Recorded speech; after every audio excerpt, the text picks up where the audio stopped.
Hey, Rick, what did you eat last night? I went to a barbecue and had carbs. Just a plate of carbs. Pretty much. It was a pretty meat-heavy barbecue. So I had potato salad. I had mac and cheese. I had a roll. I did not put any of that on the roll. I had green beans with onions. And I bet they were super crisp and fresh and not at all soft and mushy. What would ever make you think that? And you know how much how much I also love when all of that carb stuff I have to eat has been sitting in the sun. I had potato chips, pretzels, and are you ready? Pickles. Oh. Yeah. The pickles are surprisingly the tastiest thing. Yeah, so carbs and salt. Now, granted, nothing I'm upset about. I was just about to say, not that there's anything wrong with that. That's if I had to pick. But good news, they didn't make me do the grilling, so that made me happy. Thank God. Yes. And it was meat-tastic everywhere else. There was just one dead carcass after another. It was terrible. Wow. How about you? What did you eat? I had curry roasted butternut squash with chickpeas. Ooh. And I used a little chicken broth that I had made when I had poached chicken breasts in my Instant Pot. I do this poaching broth that is so delicious. It turns out to be like a really intense umami-based sort of broth after nice. that. And then a dipping sauce made of yogurt with lemon juice and cilantro. Nice. And a little olive oil, salt and pepper, and it is super delicious. That combination of curry, butternut squash, and chickpeas with like a cooling citrus yogurt thing is super, super yummy. You're right. The cooling to the heat, it really is tasty. Mm-hmm. Yay. Did it take you long to make it?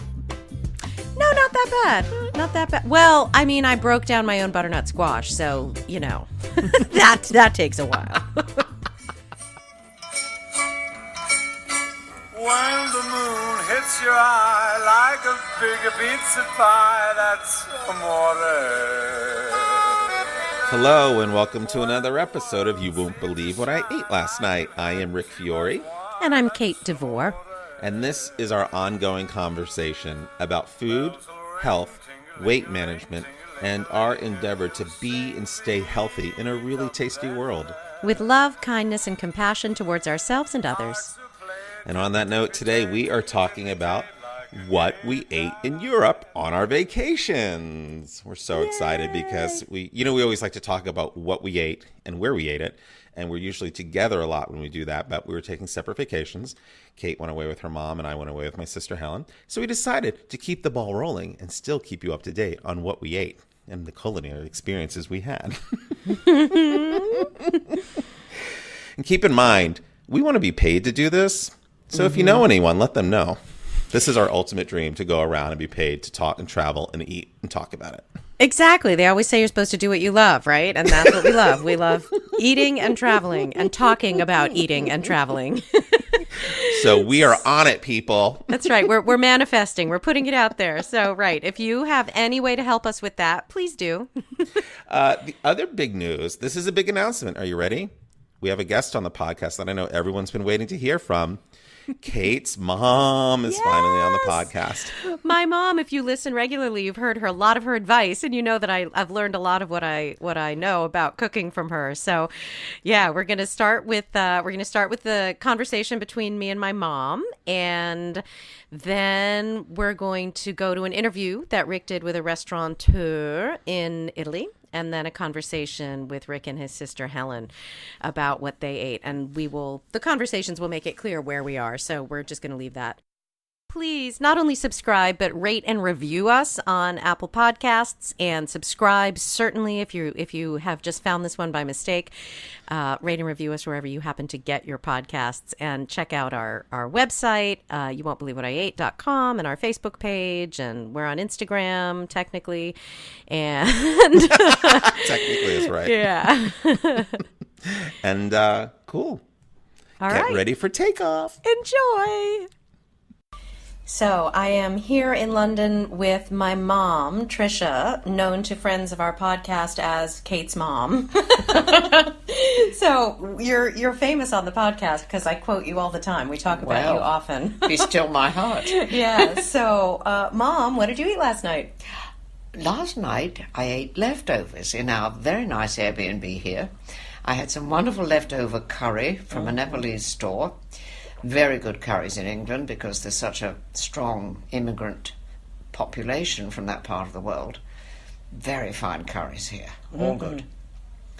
And what else did I have? Oh, I had some very good cheese from Marks and Spencer, Cornish cruncher. Oh, I believe we have referred to this previously as the smuggled cheese. oh, it is the smuggle. It's going to be smuggled again, let me tell you. Yeah.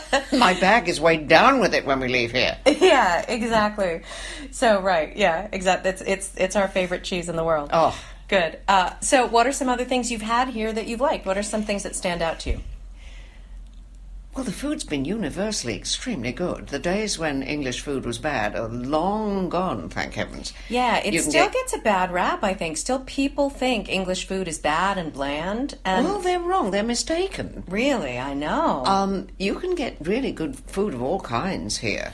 And I was really struck this time by how far ahead of us they are here in England, how far ahead of us in the States they are in terms of sourcing natural and humanely raised meats, for Yes, example. yes. And the grocery store chains are all much more responsible about family farms and knowing where their cows come from and humane raising. And so it's really quite interesting. So the whole farm to table thing is more advanced over here as well. And let me tell you, you can taste it. You really can. The quality of the meat is superb. Oh my God, we had steak one night, you Oh. guys. So we got an Airbnb because every time we come over here, we're in a hotel room and we go to the grocery stores because Mom and I like to go to grocery stores Yes. when we travel. And we always go and we see things that we wish we had a kitchen so we could cook. And so this time we got a place with a kitchen specifically so we could cook some specific things. And one of the things I really wanted was good British beef. And so we got a fancy pants steak, which was unbelievably good. And less expensive than anything even remotely comparable would be at home, but we can't even get anything that good. It was so good. It was really, really delicious. It was quite wonderful, and it was cut from a happy cow, Yes, a exactly. calf. At least we choose to think so. Yeah. But there is that awareness, and that is what they do here, Yeah. and it pays off, I think. There were also some veggies that we were very excited about. Asparagus from Borough Market. We'd seen it the year before and drooled over it, and went down there this year and bought it and brought it home. And Kate did one of her things. She cooks it better than I do. It's one of the few things. Oh no, you do it beautifully. And we filled our boots. We just ate the whole lot. And then what else do we have with that? Uh, It was the Jersey, what? the New Jersey. Oh yes, the Jersey Royals.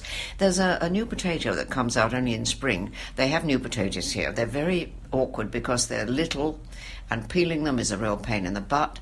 But oh my goodness, they are wonderful. You cook them whole, and they have a flavour they taste of the earth, without being mucky tasting. They're wonderful, and little butter and pepper and salt. Oh my goodness. Yeah, they're different than, because we have little baby potatoes and I know, fingerlings and but stuff. these are new potatoes. Only at they're seasonal, and then they're gone. They do taste different. They are earthier. Yeah, and the Jersey ones are particularly creamy. my favourites, and they're a very short season.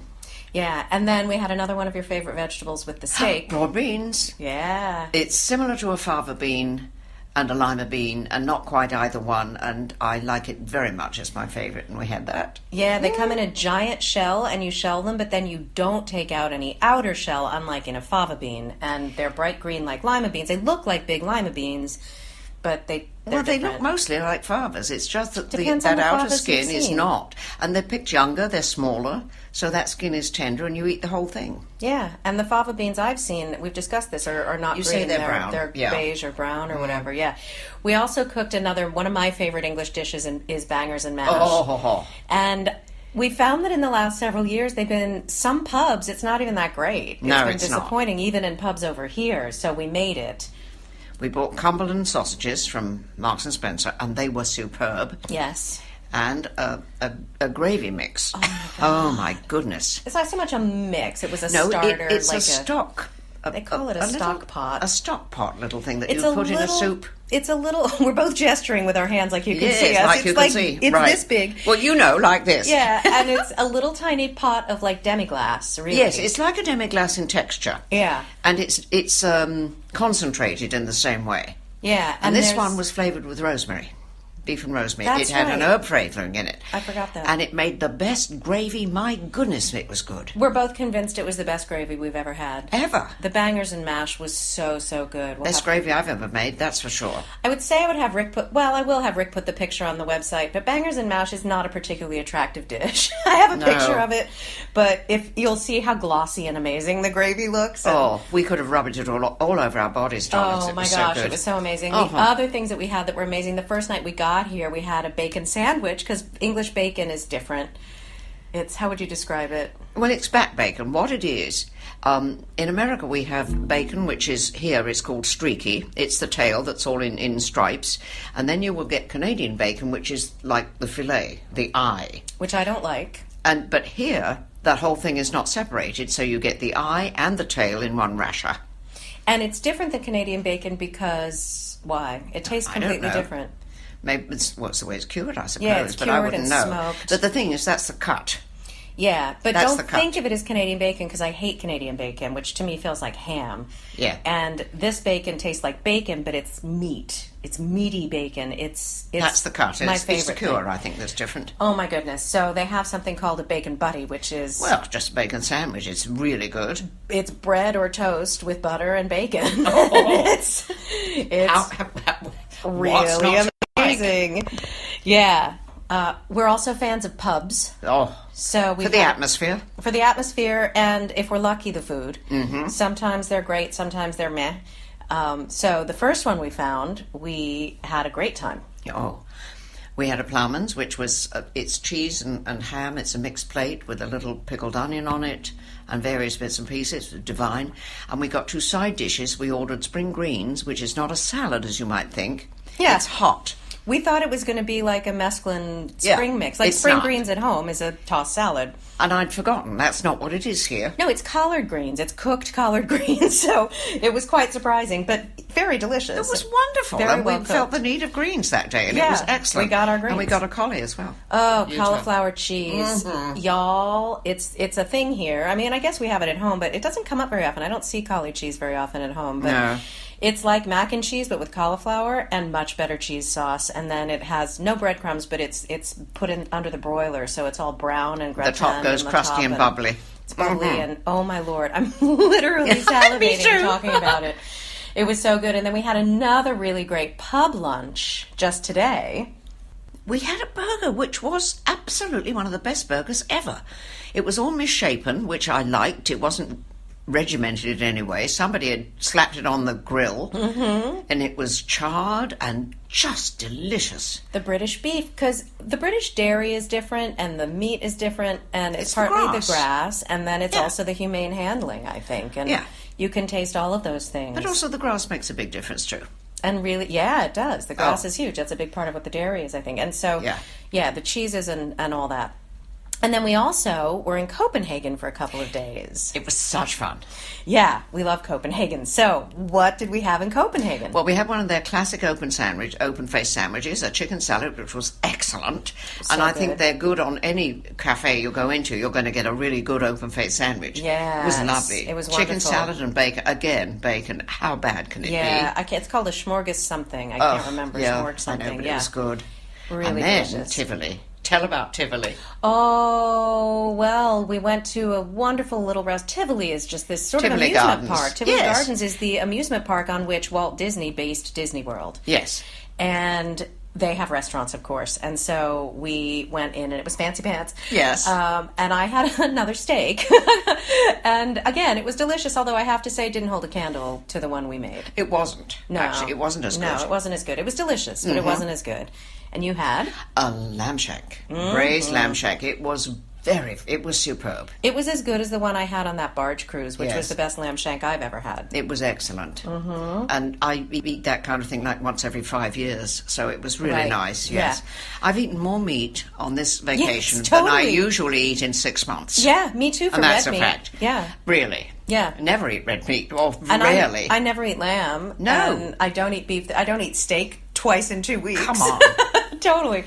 Yeah. And then we was- also it's all been had, good. the first night we had that wonderful roast pork. Oh, we did. Yeah. Do you remember? It was one of their specialties, and it had that amazing crackling. It had crackling. Oh. The best crackling we've had ever. So Very fun. explain what crackling is. Well, it's the skin of the pig, which is obviously very cleaned and scored thinly so that it's roasted, it becomes crunchy. And you salt it heavily usually. Well, it's usually very well salted from the outside. Yes, it's rubbed. And it's just delicious. It's what pork rinds are before they're deep fried and puffed up. It's the same part of the pig. It's the same part of the pig, but it's infinitely better than pork rinds. Yeah, pork rinds is the poor man's version. Crackling, I guess. Or chicharrones. Chicharrones is closer, I think. Right. They're closer. But we made good crackling off that pork we got last Christmas. I know, because it had skin, but this one was even better, as you said yourself. Yes, so it was. I'm not insulting you. No, it was better than the one I made. Thinner. I know, it's better than any I've made. It was somehow super crispy, but not brittle, like not too hard. Oh. Yeah, and the pork was super yummy, and there were other things. Oh, a really good cabbage. And a large bowl of gravy arrived at the table, which is never a bad thing. We're gravy people. Oh. We're definitely gravy people. And we just doused our meal with it. It was wonderful. Yeah. Tonight, we leave tomorrow, so tonight we're having stuff we bought in a store, and we're cooking at home tonight because we have to pack. Yeah, we're big fans of the prepared foods of Marks and Spencer's. Well, we had good. another great restaurant meal at a place called The Gate, which is a vegetarian restaurant In London. It's very good. For any vegetarians out there coming, I recommend The Gate highly. Or non-vegetarians, we recommend it highly. We're not vegetarians, Obviously. and it was wonderful. Yeah, totally. It's very high class. Yeah. Presentation is good. It's a high class restaurant. Yeah. Happens to be vegetarian. My friend Lisa Tiger took me to this restaurant last time we were here. It's and a chain. I wanted. There are about 3. There were 3 of them, yeah. Yeah. And I wanted to bring my mom, and so we Yeah. had some lovely things. You had a really good veggie burger. Yes, it was delightful. Sweet potato and something, and you had that wonderful tart. Yep. As a starter. What was that? I don't remember what was in it now. Some kind of yummy tart, and I had... Yeah, veggie. It was like a veggie quiche type thing almost, but it wasn't really quiche. It was very nice anyway. Yeah, it was excellent. And then I went out another time with a friend of mine, and they have a thing here known as a Sunday roast. So a lot of pubs have a Sunday roast where they will have roast meats, chicken or beef or sometimes pork belly, and it comes with roasted veg and gravy and stuff like that, and it's a Sunday roast. It's only available on Sundays. So the vegetarian option is something we do not have at home, at least to my knowledge, called nut loaf? It was a nut roast. No, they call it nut loaf, I think. Okay. Maybe it was nut roast. I thought you said it was a nut roast. I could be mistaken. Maybe. I want to see. I often am. Yes, nut roast. I think it was. Uh-huh. It was nut roast. Yeah, and it was really good and weird and not like anything I've had. And it had a slight curry flavor, which was delicious, but it didn't go so well with the roasted veggies and gravy. But it was still good. I think it was lentil-based, and there was a lot of nuts in it, and it was really great. And I would definitely have it again. And it was a fun thing to discover. Yes, I missed that, but still. Yeah, you did miss that one. And then we had lunch with the cousins. Yes. Our cousin Sarah puts out a marvelous spread when we come to visit. Always. It's half bought and half homemade. Yes. Which is a splendid way to entertain. I think Yeah. it's the best. So it was she just- makes a couple of specialties, which are easy for her because she does it a lot. Yeah. And then she buys extremely good stuff. Yeah. You know, who doesn't? Ina Garten does that. Yes, She's a great proponent of half bought. You Yeah. know, save yourself sweating, especially if it's good. Yeah, so there's just huge platters of meats and salads. And the weather she was made- good, and we got to eat in the garden, which was lovely. Yeah. It was delightful. She made an asparagus egg thing in mold. a mold. It was in a round mold. Yes. Yeah, boy, that was It delicious. was very nice. She's made that before. It's one of her specials. And English strawberries and cream is another one of Always. our favorites. She knows we love them, and every year she never disappoints. She finds them, and we have English strawberries and cream. Yes, but this year instead of the cream, she made a panna cotta. Which was fabulous. I've got to get a recipe for that. It was so good. Yeah. It was better than cream. Yeah, it Wow. was really good. I had had it once before when you weren't here, but I came and Yes. Brad, if you're listening, this is the panna cotta that you had when we went to the cousin's house. Yeah. Yeah. I've got to get a recipe for it. It's really good. It was amazing. So if anyone out there is still harboring thoughts that English food is bland or bad, please rethink them. Yes. But I totally understand that. I was born just before the Second World War, so I grew up with extremely stringent rationing. 1 egg a month we were down to at one point, and rationing didn't actually finish in this country until 1957, when we saw the last of it. Did you guys know that? Isn't that shocking? Yes, and that was the candy that was rationed. Other things came off ration before that, but after the war in 1945, our rationing was more stringent than it was during it. Isn't that crazy? It really was. Who knew that? How my mother... I never went to bed hungry, and I think that is such a tribute to my mother, because we had no food. I don't know how she did it. No. Very little meat. And so things were made out of whatever they could find. They would make burgers out of grain, it was just horrid. Not in a good way. No, it was not. No, not in a good way. Yeah. But since then, of course, the British have been able to travel more. Yeah. There also was a travel allowance, money-wise. So you couldn't go abroad because unless you had money in Switzerland, you couldn't go further than across the channel because you had $50. Yeah, so nobody knew what that you could take. So people didn't understand what good food was until they were able to travel to the continent and thought, this is better.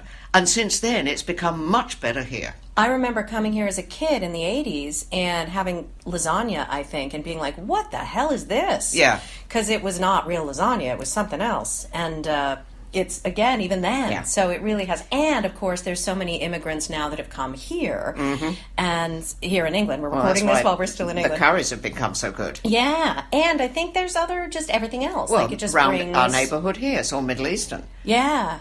Great Middle Eastern restaurants around here. I'm sure we haven't been to them, actually, because we had other things to do. And we were cooking a lot more than we often do. Yeah. Right. All right. Well, thank you, Mom. Oh, my darling, my pleasure. When the stars make you drool, just like a pasta fazool at amore. When you dance down the street with a cloud at your feet, you're in love. So, who are you? I'm Giacomo. Nice to meet you. Nice to stay with you here this night. And what is the name of your restaurant? My restaurant name is Carizzi d'Amore. Is a Sicilian slang. In English means caresses of love. Oh. Yeah. And I have to say that we are three brothers that manage this restaurant. And we realized the dream to stay all together, work all together after a lot of years working alone in other places. And this name, because the meaning is that we love to think that this is our home, open to new friends, no customers, is a so-called word. So everything comes from this mission. And what did you eat last night? Oh, last night I ate my favorite pasta. Yes, we are in Sicily, we are in Italy. Pasta, of course. Yeah, and it's made in this way. On the base of the plate, you have to put raw shrimps. After you have to cook pasta and work in the fry pan with garlic, oil, and fresh red pepper. After, when you put over the raw shrimps, you have to put on the top lemon peel. Is a mix of freshness, really, really, really interesting. My favorite pasta, yeah, sure. Yeah, that sounds great. Yeah. So when I came to Sicily, I wanted to try cuttlefish. So I had a really great cuttlefish tonight. Could you talk to me about the cuttlefish dish? Yeah. The pasta that we had, or that I had? Yeah. Okay. The pasta with the dark ink of the cuttlefish is typical here in Sicily. We love to take inspiration from Sicilian kitchen, but we love in the same time to play with known tastes but mix it in a different way. So this pasta is a typical Sicilian pasta with the dark ink of cuttlefish, but we put in the mixing the pasta oil of tangerine, so to give a more Sicilian taste, because tangerine here in Sicily, and above a powder of hot paprika. Oh, really? I get that. I was wondering what that was. Okay. For two reasons. To give a spicy taste that is typical here in Sicily, because our kitchen take inspiration from Arabs. We had Arabs domination here, and but to give a nice contrast of colors between red, white, dark. It's amazing, according to me. Yeah. Yeah, because you could be put off by the dark Yeah. quality at first, but Yeah. it's really wonderful. Yeah, and I love to think that kitchen is not only the dish, but everything. So fantasy. So you mix tastes, you have to play with tastes, but the dishes have to be unified, the salts around the table, a perfect mix to enjoy a night. I suppose we have to turn back to consider the main thing in a night, in a dinner, people, dish, wine. I love wine, but yes, have to unify the souls around a table, like Okay. in the past. Yeah, Okay. because now I think that the life is so fast. We have to go slowly and to understand better, to enjoy better what we have around, and this is our meaning, our style. Yeah. Perfect. So how did you come up with your menu? Did you, the three of you, come up with your menu? Yeah. Or how did that happen? Yeah. It's so different. Yeah, sure.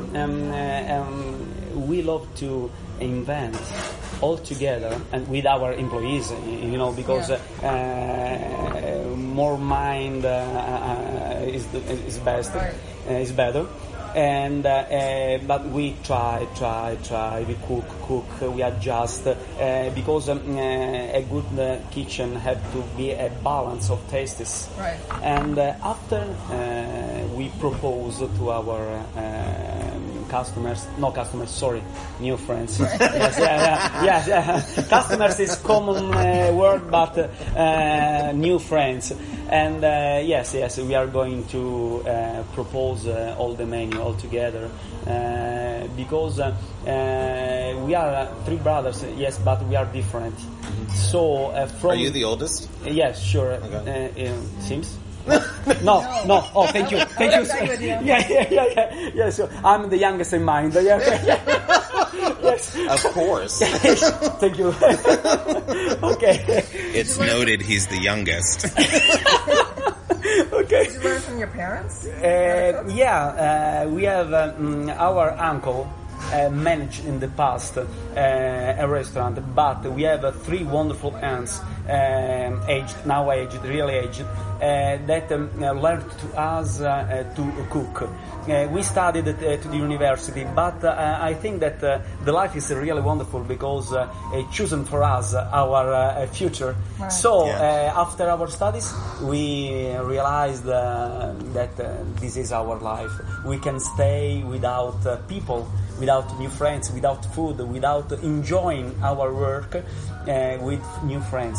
Really, we love our our job. Yeah. Perfect. Great. Thank you so much. When you dance down the street with a cloud at your feet, you're in love.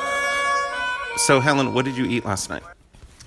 Oh my God, I had this delicious pasta dish at our new favorite restaurant in Palermo Everyone has to have a new favorite restaurant in Palermo. that is owned by the three cutest men ever. So it was pasta, al dente, of course, and it was, I'm reading the description now, pasta with shrimp with a sauce of mint and goat cheese with curry. And it was just so different and absolutely just delicious. It was amazing. I think what you just said is so interesting that all the pasta in Italy, everywhere we went, was cooked really right. It was really cooked perfectly, just al dente. It really was. It wants to make me do that here at home. Yeah, and it's so different than any, I think, most restaurants that you get here in America because it always arrives a little bit mushy, but I thought that was sort of perfect. Last night, I had the most wonderful ravioli. I had a ravioli that had, it was fresh ravioli. Inside of it was a ragu of fish and ginger, and it was on a sauce of pumpkin and pistachio. A lot of flavors when I read it on the menu. I'm like, wow, that doesn't seem like any of that would go together, but then it worked wonderfully.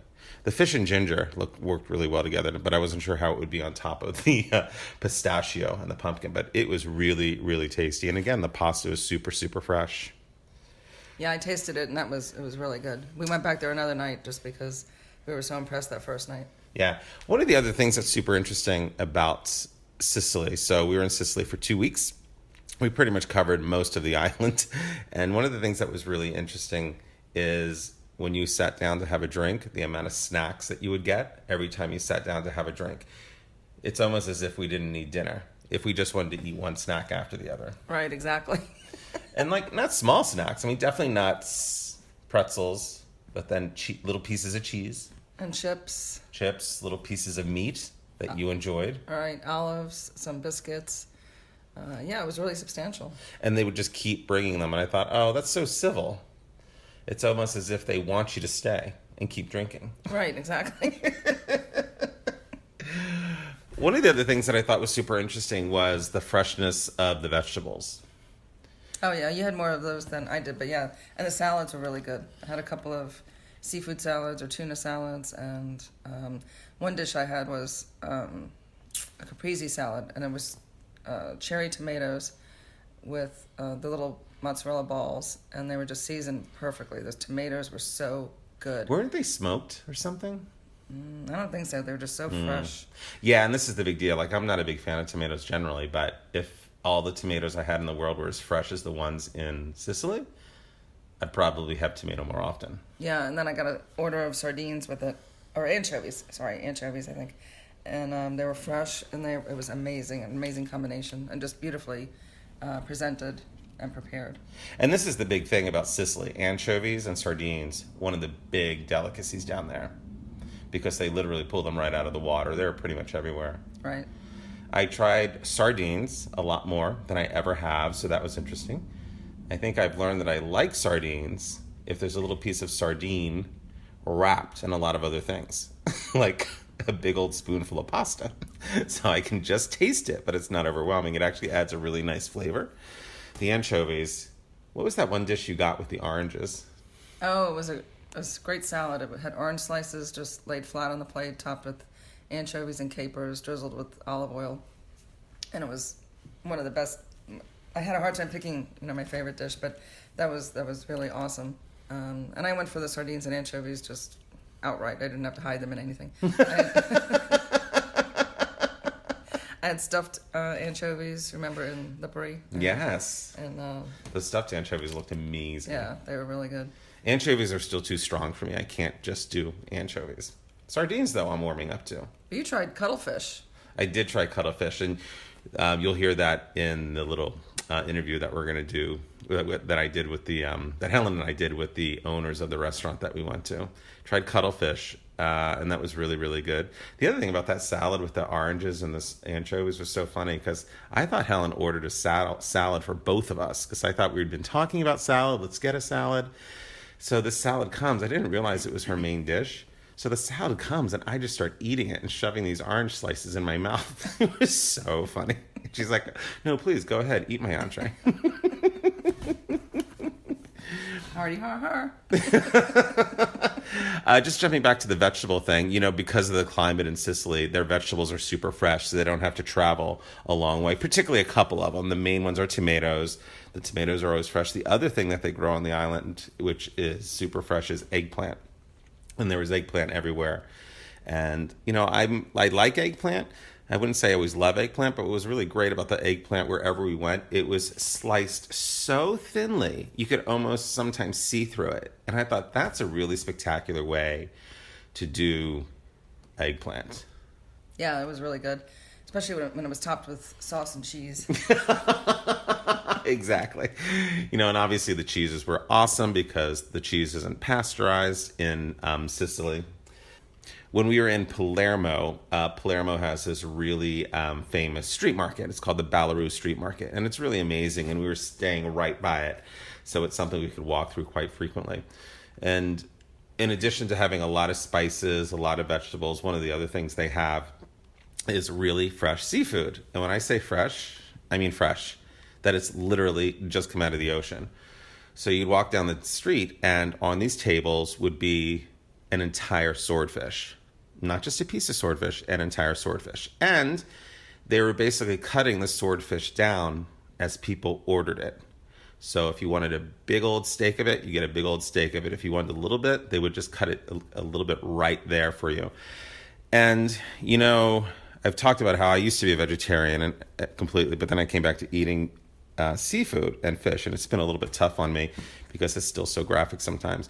What was so interesting is we did this market early on in the beginning of our trip, and it was a bit traumatizing because I know they were cutting down like an entire swordfish, but one of the things they would also do is this swordfish that was waiting to be cut down. They would try and pose the swordfish in like really creative ways, almost as if it was happy to be on a table being cut apart. Like they would try to have this big old swordfish, and the tail, they would wrap it back around so the tail was caught in the swordfish's mouth, almost like he was playing with his tail as it was getting cut and sliced. Wow, I totally missed that. Yeah, it's tough times. Wow. Is that why you've given up fish again? I am on a bit of a hiatus from eating fish, because when I saw that, it was just so graphic, and that was just one of the many things they did with fish. They had like complete octopuses out, and their faces were so cute. And I have to say, I don't quite often see the face of the squid I'm going to eat. It's really upsetting. And of course, they would just cut them apart as the people wanted. If they wanted the whole squid, they'd get the whole squid. But if they just wanted a couple ounces, they'd just get a couple ounces. So it really affected me eating fish for the trip. So I wound up being able to eat fish in very small amounts, and then it had to be disguised like in ravioli, like in the dish I had. Right. I, on this trip, found it very hard after that to be able to eat just a piece of fish, because a lot of the fish come whole over there, and you have to pick it apart of your plate. That was really upsetting. You didn't like seeing the heads of the fish at the market on the tables? No, I didn't. Not at all. One of the other big things is pistachios. They have a particular type of pistachio that's grown there, you know, and I forget the name of it. But so pistachios are everywhere. It's in a lot of dishes, and it's really flavorful. They're everywhere. Yeah, you could get, which I did, of course, everything pistachio, olive oil, pesto, Crostinis. Spreads and that kind of stuff. Pistachio cream, anything pistachio that you wanted, you could get. We had this amazing burrata with broth of basil and tomato. It was the most creamiest piece of burrata. Do you remember that one that showed up? Yeah, that was good. I didn't get the basil thing. I saw it and I tasted it, but it didn't taste like basil to me. And they just did this really frothy thing right next to the burrata, and it was a broth of basil and tomato. I thought it was super tasty, and it really was some of the best burrata cheese that I've ever had. Yeah, it was delicious. I think we got it again at another restaurant, didn't we? The restaurant by the water. No doubt. We got that several times. Yeah, that was delicious. So when we were in Syracuse, the Airbnb we stayed at was stocked. The refrigerator was stocked. Not, stuffed, but it had your basic stuff where you could make a meal if you wanted to. So we basically stayed in 3 nights and cooked, and we made salads and omelets and a little bit of cheese. We had some bread. Yeah, it was just so nice to have that there, be creative. We didn't have to go out at night because it was about a 15-minute walk to the town from where we were staying. And we had driven all day, and we arrived at this B&B, and they just had it stocked with arugula, a rocket salad over there, arugula here, cherry tomatoes, and they had everything in the kitchen that you needed to cook with. And this is the first time that we've actually stayed with what's called a super host on Airbnb, and it means that they've gone above and beyond the call of duty to make your stay pretty exceptional. And that was really fun because it's been a long time, I think, since we've done that, since we've been abroad and actually stayed in and cooked. Right, but the kitchen was so well stocked that you didn't have to buy all the annoying things where you're only, like olive oil, where you're only going to use like a tablespoon or two, or other spices and things like that. Salt, pepper, oregano, it was really amazing. We had pesto there, which we used as our dressing for our salad. And then we had a nice balcony where we could eat out on. Balcony overlooking the ocean. So that didn't hurt helping us to stay home and enjoy our meal. Plus, it was one of those things where we'd be out all day.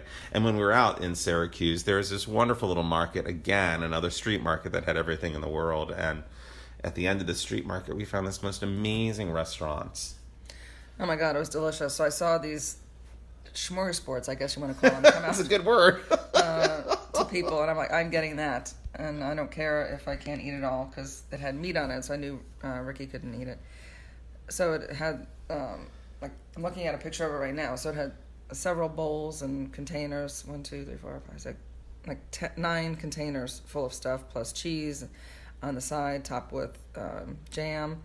And 3 of these bowls were like lined with different kinds of meat, or 4 of them actually, with different kinds of meat. Sopressata and prosciutto, and then inside them they had different vegetables, or fruit. Another dish had ham on top with this kind of cream. There was a a container of olives, and just other vegetables. I don't even know what they were, but like sauteed onions, peppers. There's a cabbage dish, just really, really good. And then they had a little cannoli, just like in a shot glass. Cannoli in a shot glass. It was awesome. Yeah, so you didn't have to eat the whole thing. You just got a little taste of it. Anyway, it was just delicious with a drink, of course. And what was the drink that we had? What was We had the Aperol Spritz. Aperol Spritz, right. Yeah, so I got the same type of smorgasbord, but it was all cheese and vegetables, some pickled, some raw. And it was just so cute. All these little, bigger than shot glasses, but all just crammed with stuff. And it was an entire tray. It also came with bread on the table. I mean, each tray, I think the whole meal probably cost us $20. It was sort of unbelievable. Maybe $30 with the drinks, but it was really one of the most amazing meals we had, because also it was right by the water in Syracuse at the end of the market. I mean, how much more picturesque could it be? But it's also just a testament to how Sicily really works with the freshest ingredients they have on the island, because obviously when you use the ingredients that are grown on the island, it's going to be a lot cheaper because you don't have to bring everything in. And I have to say, what I liked about the tiny cannoli on that smorgasbord tray is I like cannoli, but I never want the whole cannoli. I only want like 1 or 2 bites. And so they were the tiniest, cutest, miniest cannolis. It was quite perfect. Sure, and of course we tried all different kinds of pizzas, and they were delicious. And I thought the pizzas were going to be thick crust, and they did have some thick crust, which I wasn't interested in. But I was pleased to see that they had thin crust, and some even really, really thin. Super thin. Yeah, and the cheese was just so fresh. The sauce was amazing. We got a few that obviously didn't have meat. Since Rick doesn't eat meat, so the vegetables are really fresh. Some of them had pesto on them. Just really tasty. And the thing about the pizzas, like any pizza you got anywhere, was generally elevated, primarily because of the cheese, which we said, because it's not pasteurized cheese, so the cheese is like 10 times better than I think a lot of cheese you get on pizzas in America. And again, the freshness of the vegetables, particularly when you got pizzas that had tomato, basil. Even I got this pizza with this really thin eggplant, because I never get eggplant on pizza, but I did here because it was so thin. And so those elements, you could get a pizza in what you think would be sort of the dumpiest place, and it would automatically be elevated. Except for that one pizza that I got at that nice restaurant. It was a seafood pizza. And when I came, the seafood was great, and that's basically all I ate, because it was on a wheat... wheat pizza, which I don't care for, and it had no cheese on it. What was that about? I don't know. And you're right. We found like the one healthy wheat crust pizza in Sicily.